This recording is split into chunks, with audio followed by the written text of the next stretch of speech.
चलिए परसेंटेज वाले चैप्टर से एक बहुत ही इम्पोर्टेंट एक कंसेप्ट को क्लियर करते हैं। ये क्वेश्चन हमेशा एग्जाम में पूछे जाते हैं और बहुत सारे लड़के इसमें कमजोर विद्यार्थी जो है गलती करके आते हैं। तो इसका कंसेप्ट अगर हम लोग क्लियर कर लेंगे तो कभी गलती नहीं होगी। ठीक है, तो चलिए इसको समझते हैं। क्या है? The price of commodity increase by 8%। मान लीजिए किसी वस्तु का जो मूल्य में अगर R% की, आर मतलब हो गया रेट, R% की वृद्धि हो गई तो हमें खपत में कितनी परसेंट की कमी करनी पड़ेगी कि हमारा खर्च में कोई अंतर ना आए। ठीक है, यही हिंदी में है। यदि वस्तु के मूल्य में 8% की वृद्धि हो गई तो खपत में कितना परसेंट की कमी करें कि खर्च में कोई अंतर ना आए। तो फॉर्मूला क्या है? R/100 plus are. अगर वृद्धि, यहाँ पर वृद्धि हो रही है यानी इंक्रीज हो रहा है या वृद्धि हो रही है तो प्लस करेंगे, और कमी होती है तो माइनस करते हैं। ये हमेशा ध्यान रखना है। लेकिन क्यों ध्यान रखना है ये भी मैं बताऊंगा। ठीक है, आप चिंता ना करें। तो क्या हो जाएगा? फॉर्मूला क्या है? R/100 प्लस आर इंटू 100 कर दीजिए और इतना ही परसेंट आपका आंसर होता है। लेकिन ये क्यों होता है, आइए हम लोग इसको समझते हैं। तो चलिए इस कंसेप्ट को समझते हैं। अब समझ के थोड़ा सा समझिए कि मान लीजिए पहले 100 रुपया का कोई वस्तु था तो जितना मिलता था आपको 100 रुपीज में, उसमें क्या कर दिए आप, अब उसका रेट क्या हो जाएगा? R% बढ़ गया, यानी 100 में R बढ़ गया। ठीक है, 25% बढ़ा है तो क्या हो जाएगा? 100 प्लस 25। अगर 20% बढ़ा है तो 100 प्लस 20, ऐसे हो जाएगा ना। तो अगर 100 प्लस 20 रुपये में जितना वस्तु मिलता है, उसमें अगर हम R रुपए की वस्तु को कम कर दें, 100 प्लस R रुपए में जितनी वस्तु मिलती है और R रुपए में जितनी वस्तु मिलती है, तो इसमें से अगर हम R रुपए की वस्तु को जितना मिलेगा उसको अगर हम कम कर देंगे तो हमें खर्च में कोई अंतर नहीं आएगा। तो इसीलिए क्या करेंगे, अब क्या करेंगे कि 1 रुपए में क्या होगा, तो 1 रुपए में हो जाएगा कितना? R/100 प्लस आर हो जाएगा ना। इस अब 100 में कितना हो जाएगा? 100 में हो जाएगा R/100 प्लस आर इंटू 100। ठीक है, यही आपका आंसर हो जाए। इसीलिए ये वाला होता है, क्या होता है? R/100 plus are into 100%। ये है इसका मेन कंसेप्ट। अब समझ गए ना कि ऐसे क्वेश्चन रहता है तो कैसे हल करते हैं। तो चलिए एक क्वेश्चन ले लेते हैं कि यदि चीनी के मूल्य में 20% की वृद्धि हो गई तो कितना परसेंट चीनी कम खरीदें कि खर्च में कोई अंतर नहीं आ रहा है। यहाँ पर ध्यान देने वाली चीज क्या है कि अगर मूल्य में वृद्धि हो रही है, अगर प्राइस इंक्रीज हो रहा है तो हमें कंजम्पशन क्या करना पड़ेगा? कम करना पड़ेगा। तभी तो हमारे जो एक्सपेंडिचर है उसमें कोई अंतर नहीं आएगा। तभी तो हमारे एक्सपेंडिचर में कोई अंतर नहीं आएगा। तो इसी ये प्रश्न क्या है, यदि चीनी के मूल्य में 20% की वृद्धि हो गई तो कितना परसेंट चीनी कम खरीदें कि खर्च में कोई अंतर ना हो। इसका मतलब क्या हो गया, चूंकि 100 प्लस 22 100 प्लस चूंकि 100 प्लस 20 रुपए की जो चीनी मिलेगी उसमें यदि 20 रुपए की चीनी अगर हम कम कर देते हैं तो हमें खर्च में कोई अंतर नहीं आएगा। होगा कि नहीं? इसको समझेंगे तो क्या हो जाएगा? 1 रुपए की चीनी में अगर कम करेंगे तो कितना हो जाएगा? 20/100 प्लस 20 हो जाएगा ना। ऐसे ही होता है ना। तो 100 में कितना हो जाएगा? 100 में हो जाएगा 20/100 प्लस 20 इंटू 100, ऐसे हो जाएगा ना। तो इसको अगर हल करेंगे, इसको अगर आप सॉल्व करेंगे तो कितना आ जाएगा? 50/3% आ जाएगा आंसर। अगर शॉर्ट में आप बनाना चाहते हैं तो आप फॉर्मूला याद है कि अगर एस आर है और वृद्धि हो, इंक्रीज हो, तो 100 प्लस आर कर देना है नीचे में, यानी कि 20 ऊपर रहेगा, नीचे में क्या हो जाएगा? 100 प्लस 20 हो जाएगा इंटू 100। यही हमारा क्या हो जाएगा? टोटल का परसेंटेज जो निकलेगा वही हमारा आंसर निकलेगा। यानी कि क्या हो जाएगा? 20/120 इंटू 100 हो गया ना। तो ये हो जाएगा 6 टाइम में, और ये हो गया अपना 3, और ये हो जाएगा 50, यानी कि 50/3%। ऐसे भी आंसर आ गया, ऐसे भी आंसर आ गया। लेकिन ये वाला जो है लॉन्ग मेथड है, ये शॉर्ट मेथड है। तो अगर आप उलझन में फंस जाए कि हम क्या करें, है ना, तो 100 प्लस आर जो है वो ऊपर रहेगा कि नीचे होगा। अगर इस तरह के या किसी तरह का कंफ्यूजन हो तो इस तरह से आप क्वेश्चन को सेट करके आप आंसर सही से निकाल सकते हैं, है ना। अब इसी में क्या देगा कि वृद्धि की जगह क्या कर देगा कि कमी कर देगा। तो अगर कमी करेगा तो आपका जो वो होगा एक्सपेंडिचर होगा, उसमें अगर न कोई चेंजिंग करने के लिए आपका क्या करेगा, कंजप्शन को बढ़ाना पड़ेगा। तो कितना परसेंट का वृद्धि करना होगा, तो उसको अगर निकालने के लिए क्या करना है, उसका दूसरा माइनस करना पड़ता है। तो उसके लिए क्या करना पड़ता है, यहाँ पर माइनस करना पड़ता है, 100 माइनस आर हो जाता है, बाकी सेम ही रहता है। और कैसे होता है वो भी थोड़ा सा आपको समझाते हैं। चलिए एक नेक्स्ट क्वेश्चन ले लेते हैं। इसी तरह में क्या है कि the price of community decrease by R%। यहाँ पर उसमें क्या था, इंक्रीज था। तो जब इंक्रीज था तो यहाँ पर प्लस होता था, तो डिक्रीज रहता है तो क्या होता है, माइनस हो जाता है। यहीं पर ध्यान देना है, यहीं पर ध्यान देना है, जितना इंक्रीज कर रहा है कि डिक्रीज कर रहा है, यहीं पर आपको ध्यान देना है। अगर इंक्रीज करेगा तो प्लस होगा और डिक्रीज करेगा तो माइनस हो जाएगा, ठीक है। ऊपर में क्या रहेगा, आर ही रहेगा। क्यों रहेगा ये मैं बता ही चुका हूँ, ठीक है। तो then the increase in consumption so that then the increase in consumption so as not to decrease the expenditure is कितना हो जाएगा, यदि वस्तु के मूल्य में R% की कमी हो गई तो खपत में कितनी परसेंट की वृद्धि करेगी, खर्च में कोई अंतर ना। तो क्या हो जाएगा फॉर्मूला, R/100 माइनस आर। यहीं पर ध्यान देना है क्योंकि यहाँ डिक्रीज कर रहा है तो माइनस हो जाएगा, इंक्रीज रहता था तो प्लस हो जाता था, होता है ना। तो आगे देखिए एक क्वेश्चन लेते हैं, यदि चीनी के मूल्य में 20% की कमी हो गई तो कितना परसेंट चीनी अधिक खरीदे। अगर भाव कम हो गया तो आपको जाहिर सी बात है कि उतने में ही आपको क्या हो जाएगा, ज्यादा अमाउंट मिलेगा, ज्यादा चीनी मिलेगी। तो उतने में ही क्या हो जाएगा, चीनी ज्यादा मिलेगी। तो यही कह रहा है कि यदि चीनी के मूल्य में 20% की कमी हो गई तो कितना परसेंट चीनी अधिक खरीदे कि खर्च में कोई अंतर नहीं है। तो क्या करेंगे आप कि 100 माइनस 20 रुपया हो गया, 100 में से कितना परसेंट की कमी होगी, 20% की। तो 100 माइनस 20 रुपए की चीनी जितना आप लेते थे उसमें से अगर 20% की चीनी अधिक खरीद लेते हैं तो आपका क्या हो जाता है, खर्च में कोई अंतर नहीं आएगा। तो 1 में कितना हो जाएगा आपका, 1 में हो जाएगा कितना, 20/100 माइनस 20 हो जाएगा ना। तो 100 में कितना हो जाएगा, ये हो जाएगा 20/100 माइनस 20 इक्वल टू कितना हो जाएगा, 80 इंटू 100 हो जाएगा ना। तो ये हो जाएगा कितना, 4, और ये कितना हो जाएगा 25। तो ये आपका हो जाएगा 25% आंसर आ गया ना। अगर हम शॉर्ट में बनाएं तो क्या हो जाएगा हमारा, 20 ऊपर हो जाएगा और नीचे क्या हो जाएगा, 100 माइनस 20 हो जाएगा ना, और इंटू 100 हो जाएगा। यही आपका परसेंटेज हो जाएगा, यानी 20/80 इंटू 100 हो गया ना। तो ये कितना हो जाएगा, 4 टाइम्स में ये हो जाएगा 25। ये इसका मतलब 25% का आ जाएगा आंसर हो जाएगा। तो आप शॉर्ट से भी ऐसे बना सकते हैं, कंपटीशन के एग्जाम में आप ऐसे बनाएंगे तो आपको जल्दी से आंसर मिल जाएगा।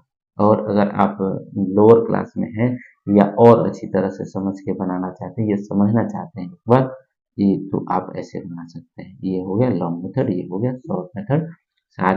सारा जो कंसेप्ट था मैं आपको बता दूँ।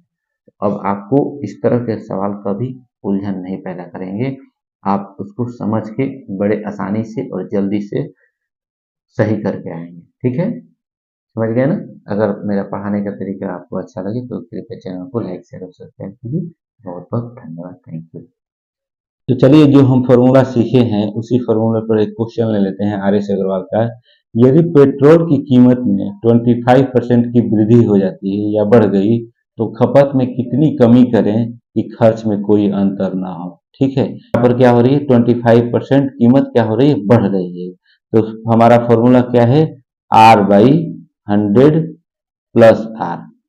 अगर कमी होती है यहाँ पर तो 100 माइनस आर होता, अगर बढ़ रही है तो 100 प्लस आर इंटू 100।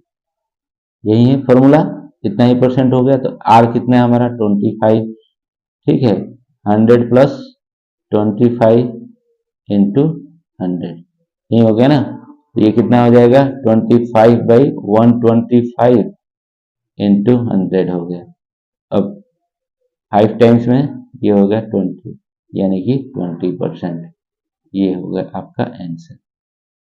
समझ गए ना कितनी आसानी से हम लोग सॉल्व कर लिए।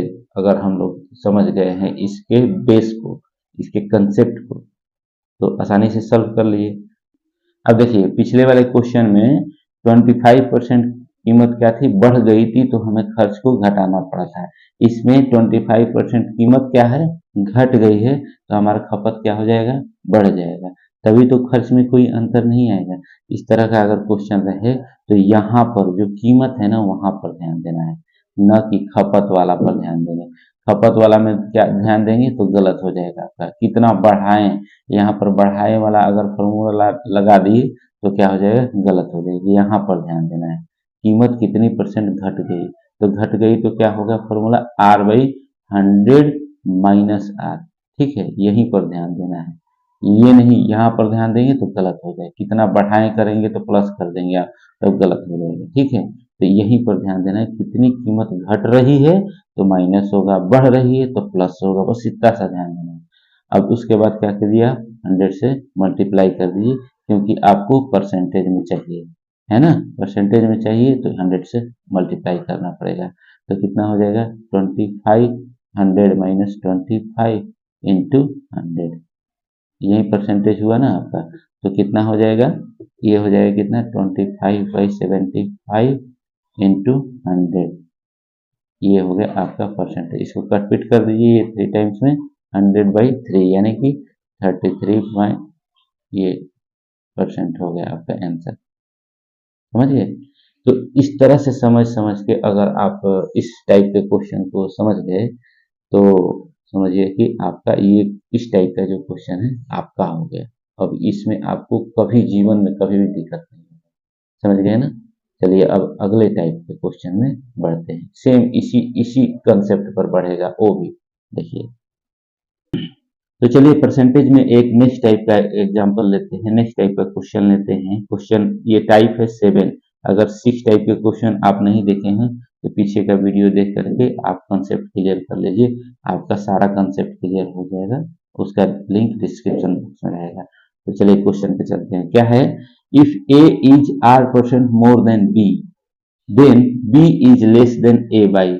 अगर ए क्या है, बी से R% ज्यादा है तो बी ए से कितना परसेंट कम है, क्वेश्चन ये। ठीक है, तो क्या करेंगे, मान लीजिए क्या, माना कि एक बार हम लोग लॉन्ग मेथड से चल के कंसेप्ट क्लियर कर लेते हैं, फॉर्मूला बना लेते हैं, उसके बाद इस टाइप के जितने भी क्वेश्चन होंगे उसको हम लोग आसानी से सॉल्व कर सकते हैं, है ना। देखते हैं, देखिए।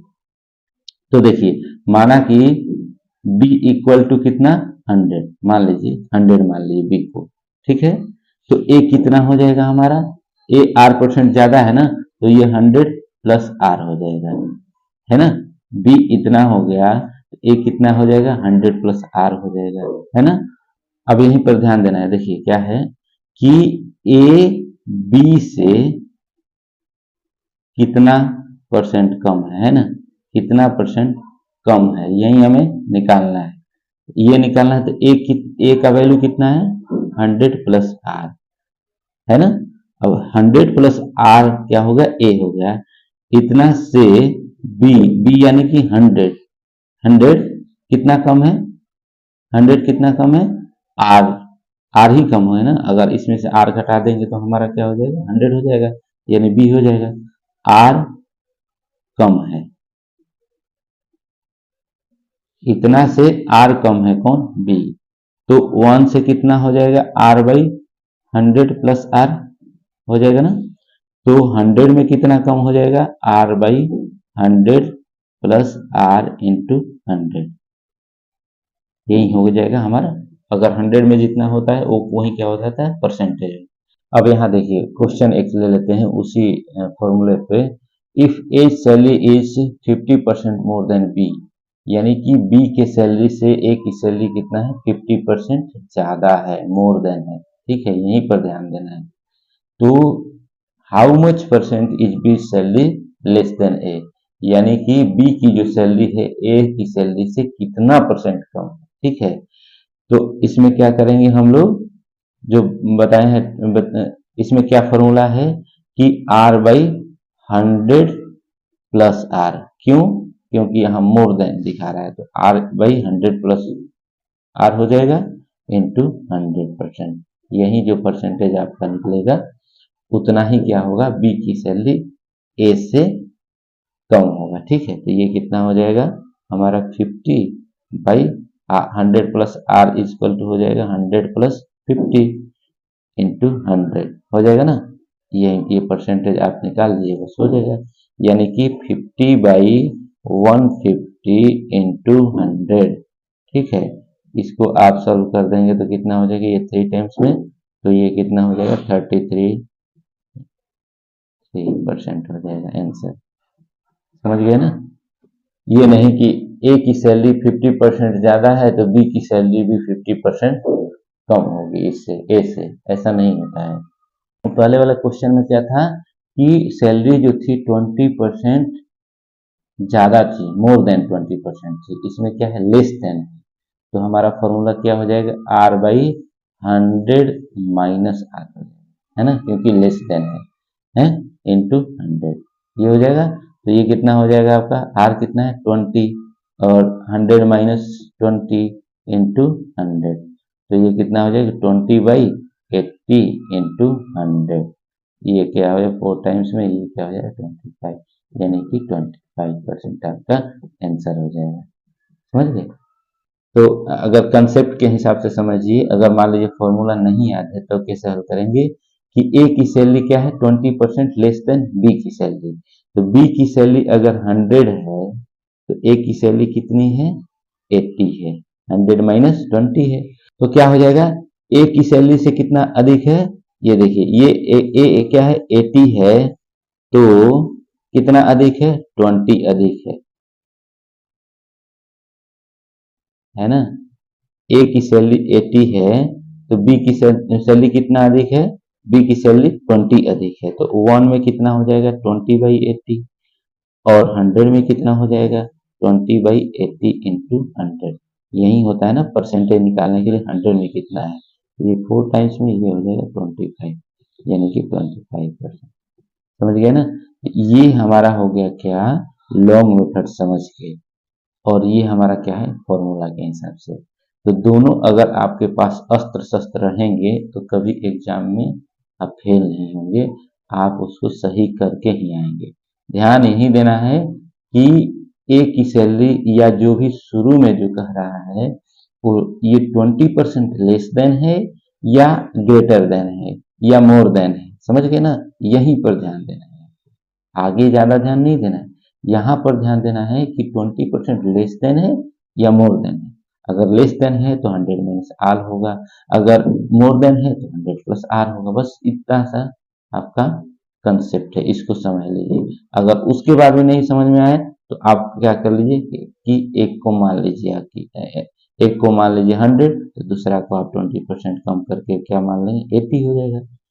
तो अगर 80 है ए की तो बी कितना अधिक है 20 अधिक है, तभी तो 100 है ना। तो जब इतना है तो 1 में कितना हो जाएगा तो 100 में कितना हो जाएगा, बस ये हो गया। तो दोनों कंसेप्ट आपको समझा दे रहे हैं ताकि परमानेंट आप समझ सके और आपको जीवन में कभी भी इस तरह के क्वेश्चन में दिक्कत ना हो। ठीक है, तो चलिए एक उसी टाइप का एक एग्जाम्पल ले लेते हैं। क्या, if A's height is 40% less than B's height, how much percentage B's height is more than A की एज हाइट। यानी कि ए की जो हाइट है बी की हाइट से क्या है 40% कम है, तो बी की हाइट ए की हाइट से कितना ज्यादा है, कितना परसेंट ज्यादा है। तो ये कैसे निकालेंगे, यहाँ पर आपको ध्यान देना क्या है कि ए की हाइट क्या है 40% लेस देन है, तो लेस देन रहता है तो क्या फॉर्मूला निकालते हैं, R/100 माइनस आर, ये होता है ना इंटू 100, ये हो जाता है। तो R कितना है हमारा 40 है, 100 माइनस 40 इंटू 100 हो जाएगा ना, या ये हो जाएगा क्या 40/60 इंटू 100 हो जाएगा। ये 20 से 2 टाइम्स में, ये 3 टाइम्स में हो जाएगा, तो 200/3 हो जाएगा। तो 200/3 इक्वल टू कितना हो जाता है 66 2/3 ऐसे हो जाता है परसेंटेज, ये हो जाएगा अपना आंसर। समझ गए? तो कहने का तात्पर्य क्या है कि अगर आप यहाँ पर ध्यान दे देंगे कि लेस देन है कि ग्रेटर देन है, अगर लेस देन होगा तो माइनस होगा और ग्रेटर देन या मोर देन होगा तो प्लस होगा। बस इतना सा फॉर्मूला याद कर देना है या ध्यान दे देने वाली चीज है, याद भी नहीं करना है, ध्यान दे देना है, आपका प्रॉब्लम तुरंत सॉल्व हो जाएगा। एक बार लॉन्ग मेथड से देखिए, ले लेते हैं क्या, A's height is 40% less than B. तो बी की हाइट अगर मान लीजिए 100 है तो ए की हाइट कितनी है, 60 हो जाएगी, है ना, 40% कम है, यानी 100 से 40 कम है तो 60 हो जाएगी। तो अगर ए की हाइट 60 है, 60 से बी की हाइट कितनी, 100 कितना कम है, 40 ज्यादा है ना। ए की हाइट जो है अगर 60 है तो बी की हाइट कितना ज्यादा है, 40 ज्यादा है, तभी तो 100 होगा ना। तो 1 में कितना हो जाएगा, 40/60। तो 100 में कितना हो जाएगा, 40/60 इंटू 100, बस सेम आ जाएगा। ये हो जाएगा 2 टाइम्स में, ये 3 टाइम्स में, यानी कि हो जाएगा 66। ये हो जाएगा आंसर परसेंटेज। समझ गए? तो आप ऐसे भी समझ के बना सकते हैं, ऐसे भी समझ के बना सकते हैं, लेकिन ये वाला क्या है, फॉर्मूला के बेस पे है, ये क्या है, कंसेप्ट के बेस पे है। आपको जो भी आसान लगे उसको आप अपना सकते हैं और उसके बाद आप कभी एग्जाम में कभी गलती नहीं करेंगे। ठीक है, तो इसको ध्यान में रखिएगा, इस टाइप का क्वेश्चन आपका क्या हो जाएगा, अपना हो गया। तो चलिए, अगर मेरा पढ़ाना अगर अच्छा लग रहा हो तो कृपया चैनल को लाइक शेयर एंड सब्सक्राइब कीजिए। बहुत बहुत धन्यवाद।